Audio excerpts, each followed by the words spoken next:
Dando continuidade ao módulo 3 do curso Projeto Conceitual de Aeronaves, iniciamos agora o capítulo sobre propriedades de massa. Nesse capítulo, iremos abordar a importância da disciplina peso no projeto aeronáutico, onde aqui disciplina peso é o termo coloquial, né? A gente se refere muitas vezes à disciplina que é de propriedades de massa, embora ela também seja bastante reconhecida aí como disciplina de peso, ou então peso e balanceamento, né? A gente vai falar um pouquinho mais sobre essa arte aqui, em especial no anteprojeto de uma aeronave.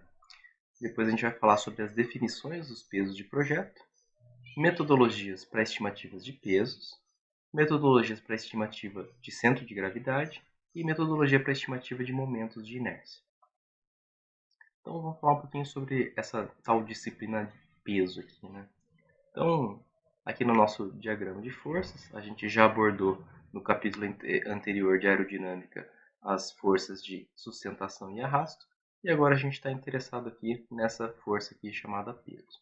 E eu trago aqui um excerto do Heimer, uma citação dele que é bem representativo do que é essa arte de estimar propriedades de massa no departamento de projetos avançados. Então ele diz aqui que o departamento de projetos avançados tem alguns engenheiros de pesos, como são chamados, que às vezes parecem ser mágicos. Eles conseguem pegar um dash one, né, aquele desenho inicial da aeronave, e dizer quanto que os seus componentes irão pesar, mesmo as partes que ainda sequer estão no desenho. Mágica. Ou então, pelo menos, muitos anos de experiência e um talento muito raro. Esse tipo de engenheiro de peso, engenharia de peso, é o assunto aqui do nosso capítulo. Então é bem sobre isso que a gente vai estar falando aqui nesse capítulo, tá, pessoal? E é uma disciplina bastante importante, porque ela, como diz aqui, né, a gente precisa muitas vezes conseguir prever quanto que vão pesar as diferentes partes da aeronave, como que esses pesos vão estar se comportando em função das variáveis de projeto, das decisões, muitas vezes sem ter uma representação geométrica muito detalhada, né? A gente não tem ainda um monte de componentes desenhados, mas a gente já precisa antecipar quanto que eles vão pesar com uma certa precisão. Caso contrário, todo o atingimento dos requisitos, né, todos a gente vai ver mais para frente os cálculos de desempenho, né, mas eles necessitam aí essa tríade, né, que é aerodinâmica, peso e propulsão, né, e aí sim a gente resulta então no desempenho da aeronave. Outra coisa que eu também queria desmistificar, né, é que é bastante comum confundir a disciplina de estimativa de pesos com a disciplina de estruturas. E, embora elas sejam relacionadas, elas não são a mesma coisa, tá?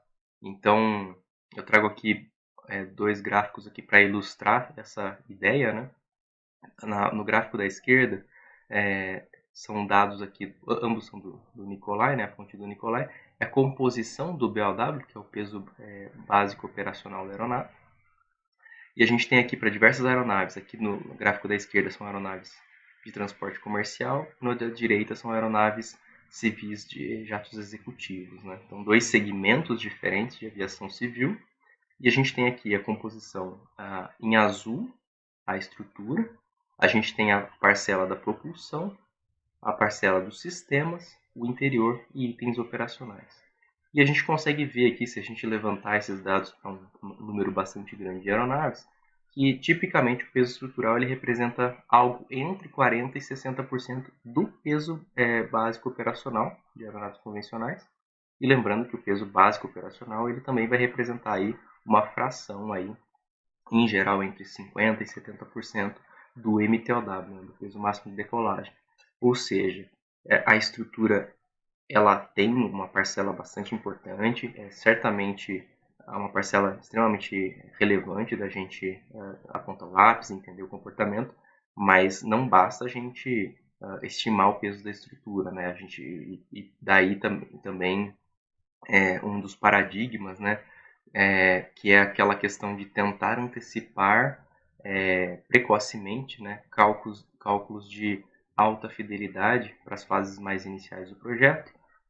É muito comum a gente ver trabalhos por aí em que começam a fazer uso dessas metodologias de mais alta fidelidade, no entanto, esquecem dessa decomposição aqui e acabam apontando demais o lápis numa fração, que é uma fração importante, mas esquecem da outra, né? Então, aquele ganho de precisão todo aquele trabalho oneroso, né? O ciclo de análise, o próprio processamento, pós-processamento dos dados, né?